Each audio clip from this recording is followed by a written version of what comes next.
Welcome to CoreLogic's housing market update for December 2021. Housing values continued to rise last month, but conditions are diversifying as stock levels rise and affordability pressures mount.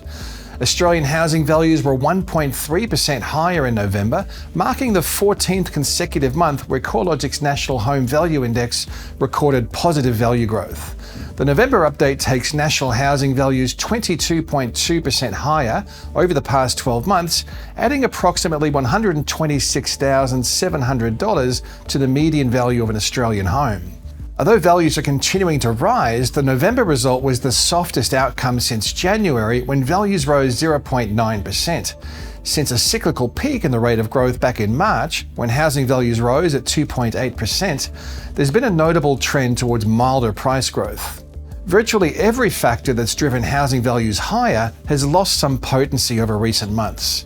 Fixed mortgage rates are rising, higher listings are taking some urgency away from buyers, affordability's become more of a substantial barrier to entry, and credit is less available. Brisbane and Adelaide are the only capital cities yet to experience a slowdown, with the monthly rate of growth reaching a new cyclical high across both cities in November. Brisbane home values were up 2.9% in November, while Adelaide values were up 2.5%. In dollar terms, that equates to a monthly rise of approximately $18,500 and $13,500 respectively, based on median values. Relative to the larger cities, housing affordability is less pressing.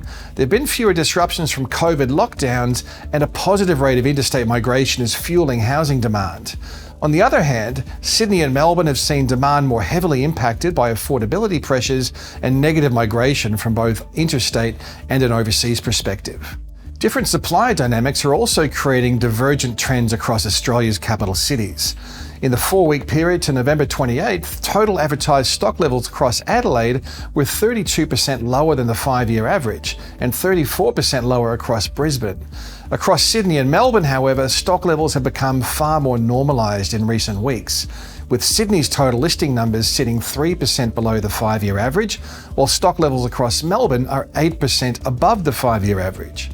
As listings rise, we're also seeing a subtle softening in vendor metrics, such as the median number of days it takes to sell a property and auction clearance rates. Capital city homes are showing a median time on market of 25 days, up compared with the recent low of just 21 days in May. At the same time, auction clearance rates have trended lower, with the capital city weighted average reducing from the low 80% range in early October to the high 60% range over the last week of November. The rise in listings and the softening of key vendor metrics implies the housing market may be moving through a peak in selling conditions. However, it will be important to see if this trend towards higher listings continues after the festive season. Another trend that's evolving is that houses are no longer outperforming units as substantially as they were earlier this year. Houses continue to record a higher growth rate than units. However, the quarterly rate of growth is now the narrowest it's been since October last year, with 1.6 percentage points between the two broad housing types. Based on median values, capital city houses are now 38% more expensive than capital city units. That's the largest difference on record. In dollar value terms, a capital city house is averaging approximately $240,000 more than a capital city unit. In Sydney, where the gap between house and unit values is the widest, a house now costs $523,000 more on average than a unit. With such a large value gap opening up between the broad housing types, it's no wonder we're seeing demand gradually transition towards higher density housing options, simply because they're substantially more affordable than buying a house. The slowdown in housing market conditions is less obvious across the regional areas of Australia, where the monthly pace of capital gains has accelerated over the past 3 months. Across the combined rest of state regions of Australia, housing values are up 2.2% in November, double the monthly rate recorded over the combined capital cities at 1.1%. Regional Tasmania and regional New South Wales have been the standouts from a capital growth perspective. Across regional Australia, the strongest growth trends remain skewed towards the coastal and the lifestyle markets, with New South Wales, Southern Highlands and Shoalhaven recording the highest quarterly growth rate at 9.7%, followed by the Hunter Valley at 8.9% and Tasmania's Launceston and North East region at 7.7%. Demand for housing across regional markets, especially those within commuting distance of the major cities, is continuing to benefit from the rise in popularity of remote working arrangements, along with the renewed demand for coastal and lifestyle properties, and in many cases, more affordable housing options.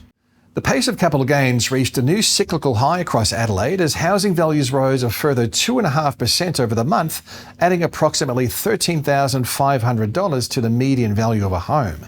Over the year, Adelaide housing values have increased by 21.4%, which is the highest annual growth rate on record. Market conditions have been far from even, with house values, which are up 23.9% over the year, rising at 3.5 times the pace of unit values. There's also a remarkable difference in growth rates geographically, ranging from a 34.2% surge in values across Burnside to a 4.4% increase across Adelaide City, where the performance has been weighed down by a weaker unit sector. The outlook for Australian housing markets remains positive, however, the pace of capital gains has lost momentum across most regions since April. This trend towards slowing growth is likely to continue into next year and beyond. Most of the factors that have been pushing housing prices higher have either diminished or now expired. Advertised inventory remains low, but it's now rising across most regions.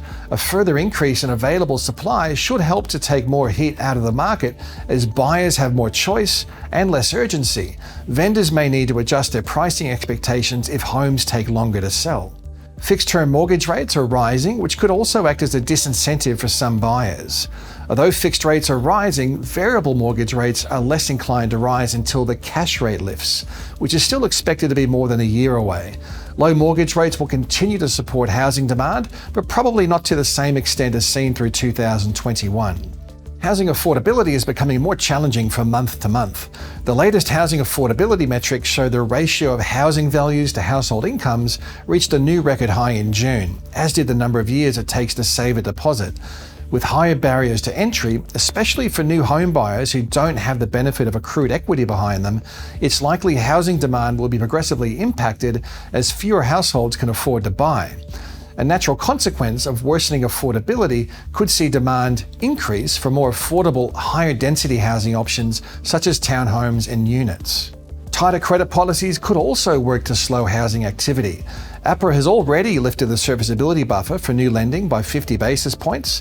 While this policy isn't likely to have a material impact on home lending, APRA went on to release a macroprudential policy framework in November, which calls out growth in asset prices, along with other factors including credit growth and lending conditions, as a key indicator of emerging systemic risks. The potential for tighter credit policies in the future remains a downside risk for housing. Although the housing headwinds are building, a variety of tailwinds should continue to support an upwards trajectory for home values in the short term. Although mortgage rates are rising, the cost of debt is likely to remain well below long-term averages, continuing to support demand for an extended period of time. Additionally, as more Australians are vaccinated, disruptions from COVID should become less frequent and shorter in duration, although the latest Omicron variant presents some additional risk. Open international borders, despite the recently announced delay, are also a net positive for housing markets. Although the most immediate impact from resumed overseas migration will be seen in rental demand, while an uplift in purchasing a home from permanent migrants is likely to be more gradual. As we approach the festive season, we can expect the housing market to move into a period of semi-hibernation, picking up again towards late January. With a somewhat quieter few weeks ahead, I'd like to take the opportunity to wish you all a very merry festive season and a prosperous new year. See you in 2022.